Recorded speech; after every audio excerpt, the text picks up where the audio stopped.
Hello my beautiful souls, welcome to my YouTube channel guys. कैसे हैं आप सभी लोग? आई होप आप सभी लोग बहुत अच्छे हैं। अगर आप मेरे चैनल पर आए हैं तो मैं रिक्वेस्ट करूंगी कि सब्सक्राइब करें मेरे चैनल को। एंड अगर मेरा आपको सेकंड चैनल पसंद आता है तो आप उस चैनल को भी सब्सक्राइब कर सकते हैं। लिंक आपको डिस्क्रिप्शन मिल जाएगा।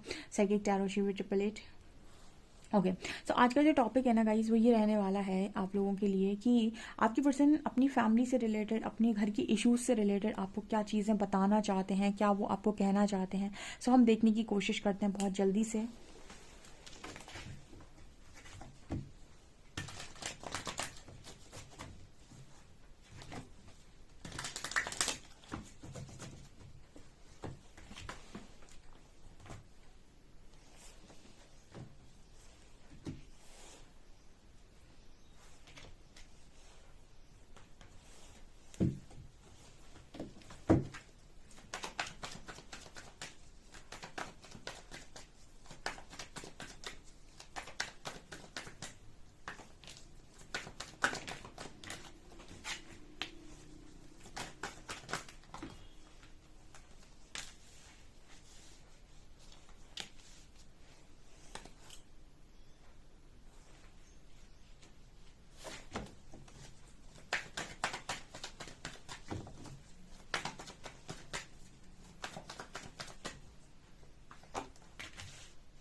Express your love.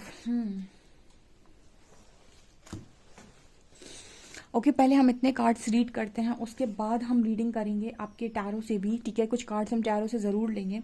फिलहाल मैं आपको बताती हूँ कि फैमिली में क्या सिनेरियो है। सी गाइज, यहाँ पर ऐसा नज़र आता है कि आपके पर्सन से ना फ्रेंडलीनेस एंड कंपैरिजन का कार्ड है। सो इनकी फैमिली ने, आई थिंक फैमिली से रिलेटेड जो मुझे मैसेजेस मिल रहे हैं, मुझे ऐसा मैसेज मिल रहा है गाइज कि आप में से काफ़ी सारे लोगों के कनेक्शन के बारे में आपके पार्टनर की फैमिली में चीज़ें पता थी। आई थिंक आज भी पता है। ओके, बट यहाँ पर ना आपकी फैमिली जो भी है, आपके पार्टनर की फैमिली जो है, यहाँ पर कार्ड आ रहा है। आप देख सकते हैं यहाँ पर कार्ड आ रहा है कंपैरिजन का। ठीक है, आप देख सकते हैं कंपैरिजन का कार्ड है। तो यहाँ पर ऐसा है गाइस कि फ्रेंडलीनेस का भी कार्ड है। तो जैसे हम कहते हैं ना कि हम चाहते हैं किसी व्यक्ति को, ठीक है, हम किसी को चाहते हैं, लेकिन फैमिली जो है वो आपको अपना नज़रिया देती है ये समझाने के लिए कि भाई इससे बेटर लोग आपकी दुनिया में हैं और उससे बेहतर भी आपको कोई मिल सकता है।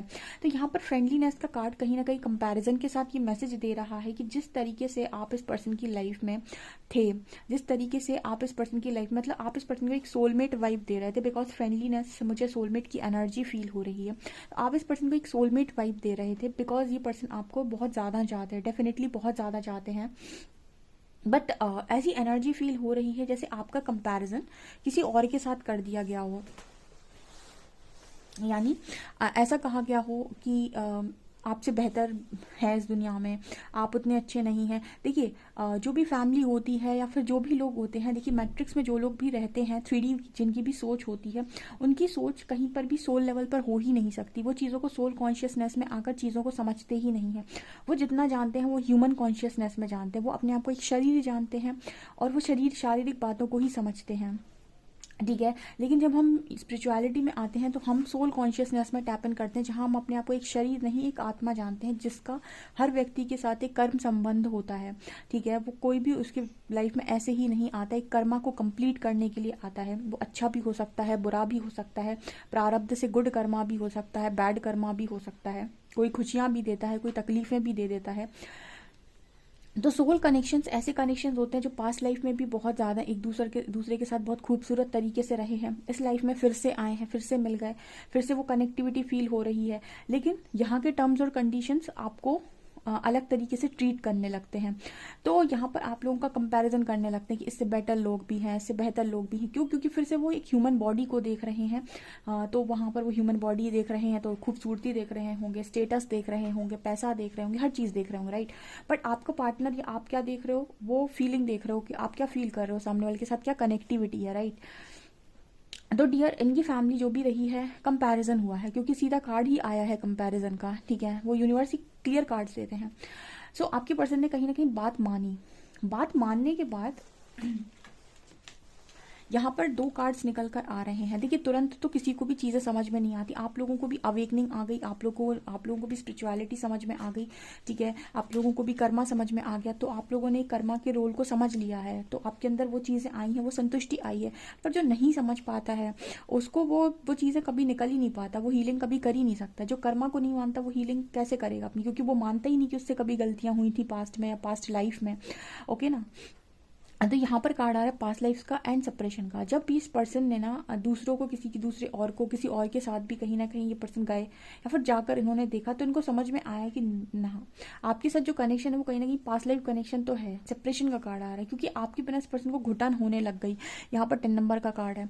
तो ये पर्सन आपको बताना चाहते हैं, जैसे ये आपसे ये कहना चाह रहे हो कि आपका कंपेरिजन किसी और के साथ करना, यहाँ पर एक गलती हो गई इस पर्सन से। देखिए ये भी ह्यूमन कॉन्शियसनेस में है, ठीक है। ये भी हर व्यक्ति देखिए अपना फ़ायदा ढूंढता है, और हम कहते हैं कि हम किसी के साथ अनकंडीशनल लव कर ही नहीं सकते जब तक कि हम अवेकन नहीं है, या जब तक कि हमको वो नॉलेज नहीं है, वो विजडम, वो ज्ञान हमारे पास नहीं है, हम नहीं कर सकते। कोई कितना भी बोले कि मैंने किया, नहीं होता उससे।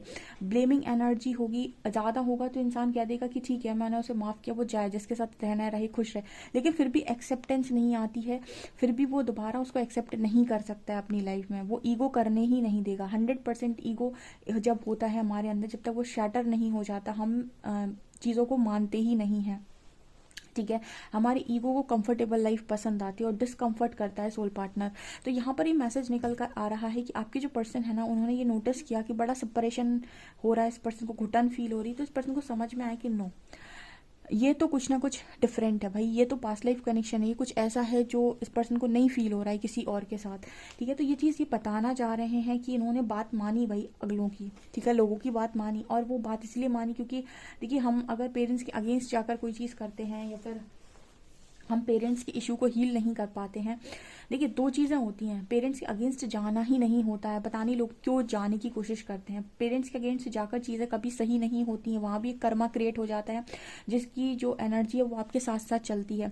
पेरेंट्स के साथ इश्यूज़ को हील किया जाता है, ठीक है। और उसको हील करने के लिए सबसे पहले पास्ट लाइफ में जाकर ये देखना होता है, या फिर अपनी वो गलती देखनी होती है कि क्यों आपके पेरेंट्स इस चीज़ के लिए एग्री आज के टाइम पर नहीं कर रहे हैं। अदरवाइज अगर कोई कर्मा नहीं बन रहा है तो पेरेंट्स एग्री कर देंगे।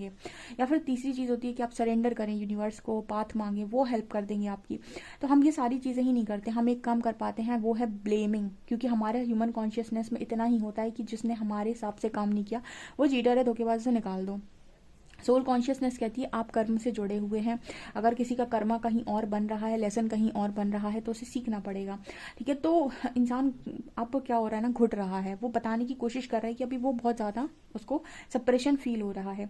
जैसे आप देख सकते हैं इस कार्ड में, जैसे 2 दीवारें आपस में पास आ रही हैं, वो इंसान घुटा जा रहा है, ठीक है, okay. Next card we have projection and success. तो यहाँ पर ये दोनों कार्ड्स किस चीज़ की बात कर रहे हैं? ये कार्ड्स बात कर रहे हैं कि आप दोनों देखिए यहाँ पर भी आप दोनों एक दूसरे की शैडोज रिवील कर रहे हो। आप दिखाई दे रहा होगा कि इन दोनों के फेसेस ये रियल फेसेस हैं, लेकिन आपको यहाँ पर एक परछाई जैसी नजर आ रही है, इसको हम बोलते हैं शैडो। आप क्या कर रहे हो? एक दूसरे की शैडो एक दूसरे को दिखा रहे हो, रियल फेसेस आपके पीछे हैं। मतलब आप एक दूसरे के रियल फेसेस नहीं पहचान पा रहे हो, उनकी शैडोज को देख रहे हो। आप उनकी शैडोज को देख रहे हो तो उन्हें जज कर रहे हो। ये प्रोजेक्शन का कार्ड बहुत अच्छे से शैडोज को बताता है कि आप एक दूसरे की शैडोज को देख रहे हो, ना कि एक दूसरे के रियल फेसेस को। ओके, तो कहीं ना कहीं इंसान को शैडोज अपनी हील नहीं करनी होती है। वो अपनी नकारात्मकता के साथ डील नहीं करना चाहता है, भागना चाहता है। तो यहाँ पर ऐसा नज़र आ रहा है कि इस पर्सन को एक चीज़ समझ में आई है कि आप इस पर्सन की लाइफ में इंपॉर्टेंट हैं। सक्सेस आपके रहने से इस पर्सन की लाइफ में सक्सेस रहती है। सक्सेस का मतलब है खुशियाँ रहती हैं। ओके, लेकिन जहाँ पर एक चीज़ गलत हो गई इस पर्सन की लाइफ में, वो है इनका एक डिसीजन, जहाँ पर थंडरबोल्ट की एनर्जी है। थंडरबोल्ट की एनर्जी दिखा रही है कि टावर मूवमेंट्स गिर रहे हैं। ठीक है, यूनिवर्स भी आपको रियलाइज करवाने के लिए हर मुमकिन प्रयास करता है कि आपने एक रॉन्ग पाथ चूज किया है, क्योंकि हम यूनिवर्स से पूछकर काम नहीं करते हैं। हम काम करते हैं अपने जजमेंट्स के हिसाब से, अपनी खुशियों के हिसाब से, जो हमें लॉजिकल माइंड को हमारे लगता है कि नहीं नहीं नहीं यही सही है मेरे लिए। तो okay, now the card is very soon and the card is pay attention to the red flags. Okay, so इस पर्सन को ये चीज़ रियलाइज़ हुई है कि जिनके साथ भी ये रह रहे हैं या फिर जिनको भी इनकी फैमिली ने चूज़ किया, ये बताने की कोशिश कर रहे हैं कि भैया बहुत बड़ा रेड फ्लैग है।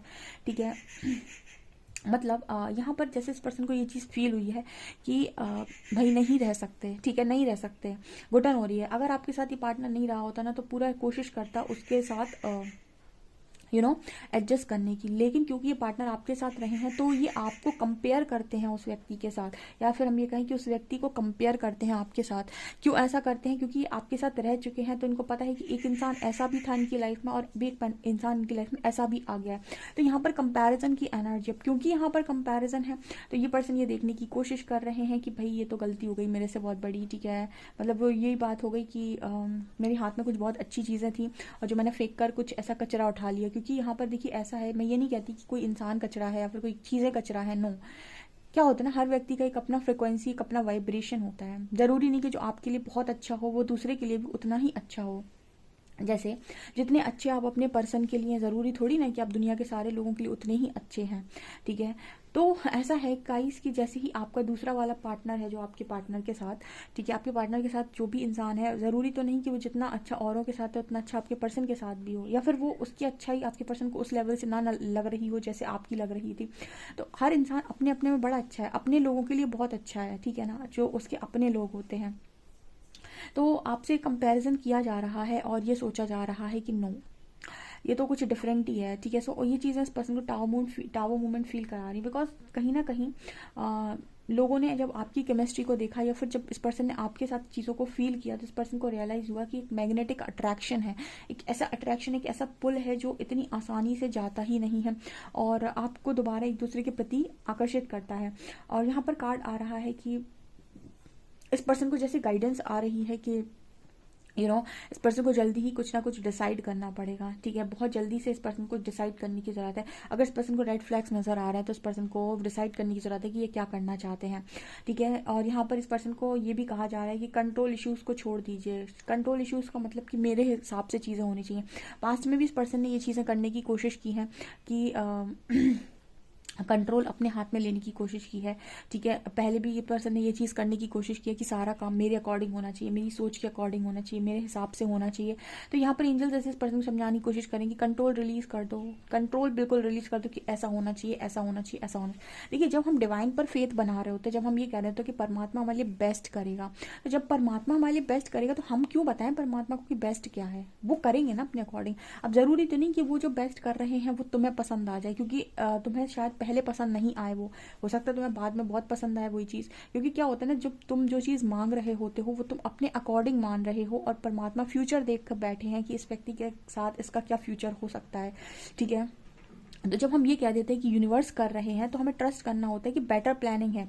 हो सकता है स्टार्टिंग में हमें पसंद ना आए, लेकिन बाद में हम यही कहने वाले हैं, thank you so very much, ठीक है। लेकिन अगर हमने स्टार्टिंग में कह दिया कि हमें हमारे मर्जी का नहीं दिया, ऐसा नहीं दिया वैसे, तो हो सकता है कि अभी मिल जाता आपको आपकी मर्जी का, लेकिन बाद में आप रोते चिल्लाते कि हमें हमारी मर्जी का नहीं चाहिए था, ठीक है ना। सो यहाँ पर जैसे एंजल्स इस पर्सन से कहने की कोशिश कर रहे हैं कि तुम कंट्रोल रिलीज कर दो, तुम मत कहो कि तुम कर रहे हो, तुम ये कहो परमात्मा करते हैं, ठीक है, ताकि वो चीज़ों को हैंडल कर पाए। क्योंकि आप एक बार फंसा चुके, अब आपका लेसन था, आपको चीज़ें रियलाइज़ हो गई, आपको वो घुटन होने लगी है, आपको समझ में आ गया पास्ट लाइफ कनेक्शन है, आप अपनी गलती सुधारने के लिए भी तैयार हैं, तो यहाँ पर आप कंट्रोल को रिलीज़ कर दीजिए, यूनिवर्स पाथ बना देंगे आपके लिए। देखिए, कर्मा का मतलब उतना ही होता है जब तक कि आपको आपके लेसन लर्न नहीं हो जाते। लेसन आपने लर्न किए, कर्मा रिलीज़ होगा। ओके, यहाँ पर कार्ड आ रहा है यू डिजर्व लव। इस पर्सन को ऐसा लगने लगा था एक टाइम पर कि ये लव को डिजर्व नहीं करते, ये खुशियाँ डिजर्व नहीं करते। तो जैसे एंजल्स इस पर्सन से कह रहे हैं कि नो, आप लव डिजर्व करते हैं। और अगर आपने कभी इस पर्सन से कहा है कि क्या मैं लव डिजर्व नहीं करता या नहीं करती, मेरे साथ ऐसा क्यों, ये वो, तो ये पर्सन आपसे भी यही चीज़ कह रहे हैं कि नो, यू डिजर्व लव, आप लव डिजर्व करते हैं। डेफिनेटली इस पर्सन का बहुत सारा लव आप डिजर्व करते हैं।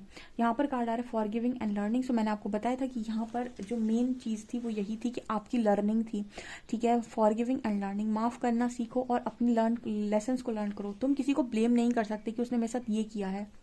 क्यों नहीं कर सकती? क्योंकि तुमको नहीं पता है कि तुमने पास्ट लाइफ में क्या किया था। हम कहते हैं कि बिना कर्मों के आपको कुछ नहीं मिलता है, ठीक है। तो जब आपने कोई ना कोई चीज़ ऐसी की होती है जहाँ पर आपको लेसन लर्न करने की ज़रूरत होती है, वो पास्ट लाइफ से भी कैरी फॉरवर्ड होती है। अगर आप उस चीज़ को लर्न नहीं करते हैं तो वो चीज़ें आपकी लाइफ में एज इट इज़ वे में, रिपीटेड वे में होती जाती हैं। बार बार आप उस लूप में फंसते जाते हैं पर निकल नहीं पाते हैं। तो यहाँ पर आ रहा है forgiving and learning. As you release and heal the past, you experience more love in the present moment. तो बेसिकली पास्ट को हील करने का मतलब और कुछ नहीं, अपनी पास्ट की ये हुई गलतियों को सुधारना, उनसे लेसन्स को लर्न करना, अपनी माफ़ी मांगना, उस व्यक्ति से माफ़ी मांगना, ईश्वर से माफ़ी मांगना और उस चीज़ को टोटली रिलीज़ कर देना, उस थॉट को रिलीज़ कर देना, उस बात को रिलीज़ कर देना, उस चीज़ को रिलीज़ कर देना, राइट। तो ये चीज़ मुझे यहाँ पर नज़र आ रही है। तो आपके पर्सन इस सब चीज़ों के लिए रेडी है। तो जैसे यूनिवर्स भी इस पर्सन को ना इन सारी चीज़ों से निकालने के लिए रेडी है। ये काम जो इस पर्सन ने किया था वो अपनी फैमिली के चक्कर में किया था, बट यहाँ पर ऐसा नज़र आ रहा है कि आपकी पर्सन की फैमिली को भी ये सारी चीज़ें बहुत अच्छे से समझ में आ गई हैं, क्योंकि उनका भी यहाँ पर लेसन था। उन्होंने अपनी ज़िद एक बार चला ली और यहाँ पर ज़िद का परिणाम कुछ खास नहीं आया है। तो यहाँ पर आपकी पर्सन की फैमिली वालों की भी लर्निंग बहुत स्ट्रॉन्ग थी और उनको भी बहुत स्ट्रॉन्ग लर्निंग यहाँ पर मिली है, ऐसा मैसेज एंजल्स दे रहे हैं। आपको रीडिंग कैसी लग रही है और क्या आपसे रेजोनेट कर रही है, मुझे कमेंट सेक्शन में कमेंट्स करके ज़रूर बताएं। वीडियो पसंद आए तो please like this video, subscribe my channel. Thank you guys.